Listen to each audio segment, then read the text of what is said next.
We will see how to fill the renewal passport application. This is an offline form, you can see here, and you can download from the official Canada website. Now what I'm showing you is the offline form.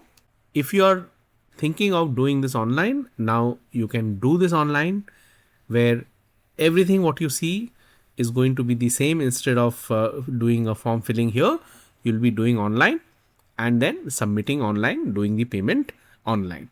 One thing you need to remember is in case you are in a hurry, that you don't have time and you want something at a short notice, in that case the online might not work, because there is a 20 working day processing time plus the postal in addition to that.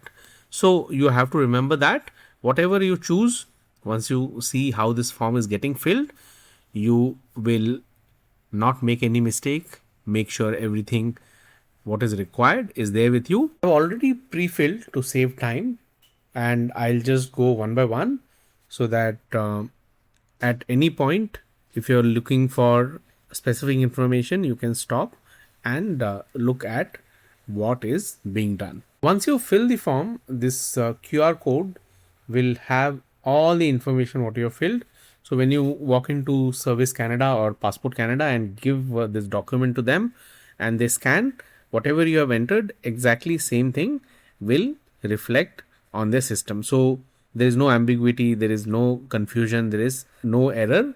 Whatever you have filled, that is what will be seen there. If you want to fill with pen, then you can find this form from any of the Canada Post location for free of cost. It says type or print in capital letter using black or dark blue ink. So if you're doing this form which is downloaded, then you just type in, and by default it will all become capital letter. Name and given name as exactly it was there in your earlier passport, you'll enter that. In case it has changed, in that case the old name will come here, and then the current name you will write here, surname, given name, and for this you will have to submit additional document like the name change document, and in the address proof also the name reflecting what is here. So those type of consistencies you'll have to bring, which we will see when we go down with the documentation. Hoping nothing has changed. So exactly as it is in your passport,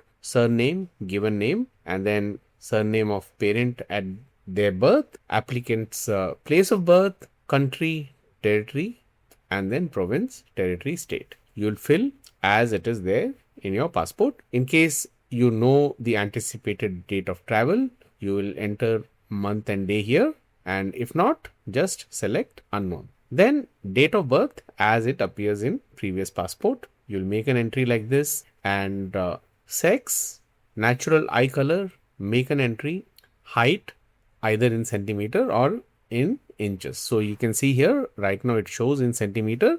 You want to write, you can write details like this. Home address here, if you have driving license or province issued photo ID, as it appears you enter the details here, and this way you will not go wrong. And there are a few other documents which you can submit, so be aware what documents you can submit and what document you cannot submit. Driving license, for example, if you are in Ontario photo ID is acceptable, and you can make an entry accordingly and everything should be fine. If mailing address is different, then you will enter that mailing address. If not, you can just leave as it is blank, and then email address, telephone number, whichever is primary, this will be entered. And this signature part is something which will be done once you take a printout after completing the form. You read the declaration. Let me pull this down, and then you sign with pen, enter the date in the format what is given, and then sign that city, province. All this will be done with pen. You will not be able to do this online. It is not editable. For the most recent Canadian passport, look at the passport, enter the passport number, date of issue and date of expiry. And when you're doing a walk-in to Passport Canada, you will show that passport, and here it says if it is not expired, and if you don't check any of the box, in that case the passport will not be returned and it will be securely destroyed.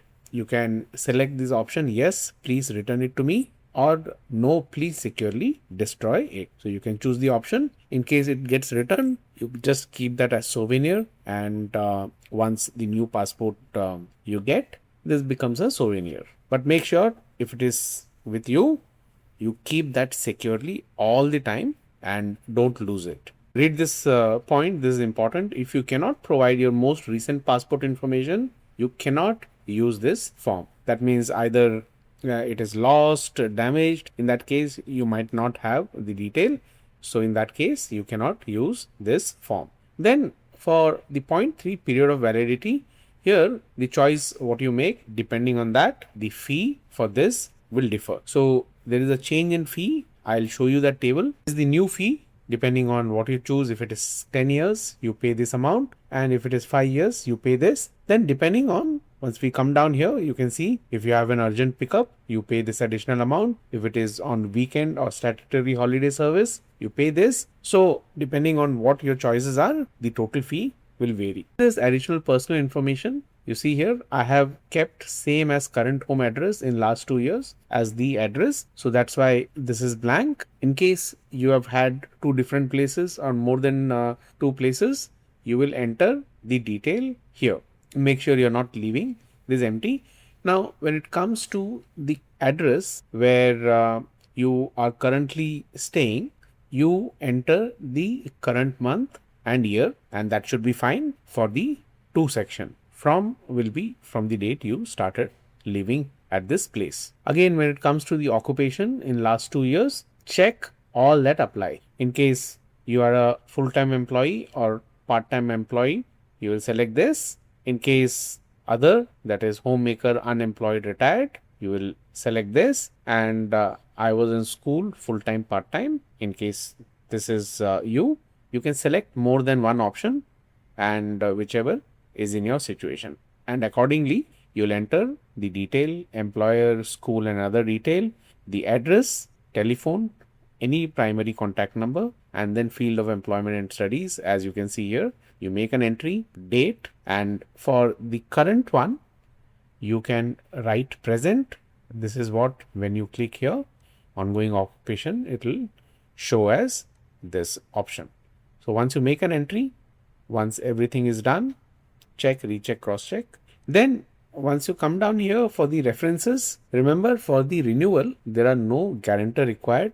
In case of a new application, if you remember, a guarantor had to sign the photograph at backside and give a declaration. So that part is not there in renewal. However, when it comes to references, make sure you inform your references that you are entering their detail.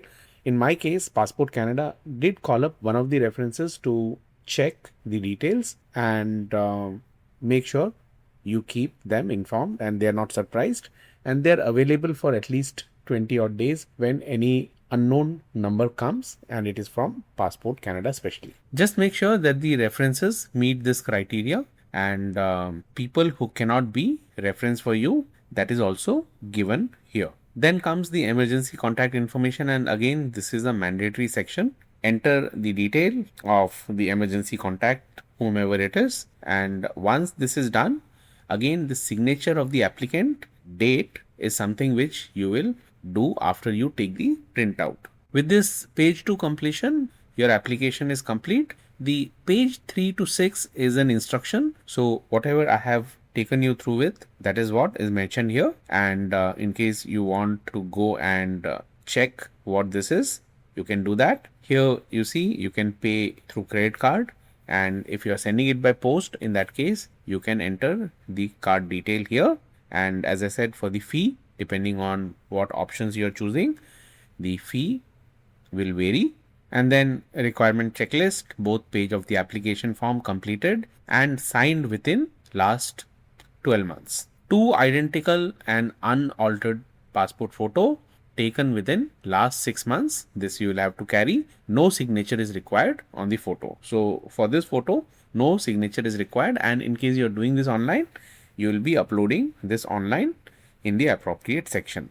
You'll also enclose Canadian passport issued to you that is still valid. So if you're doing a walk-in, you will carry with hand, and in case it is lost, stolen, or inaccessible, damaged, you will fill this form PPTC.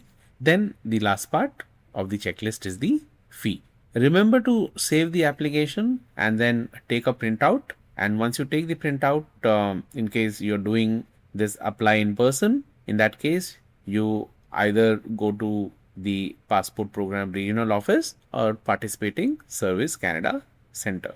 Once you do a walk-in, show all the documents, pay the prescribed fee, then the process of a renewal would start, and within the set timeline you will get your passport. In case you are applying by mail, in that case this is the address. You'll have to choose carefully where you're sending your document from, and accordingly you'll have to enter the address. If it is by mail from British Columbia, Yukon, Northwest Territory, or Nunavut, this is the address, and by mail from all other province and the United States, this is the address. If you're sending it by courier, this is the address.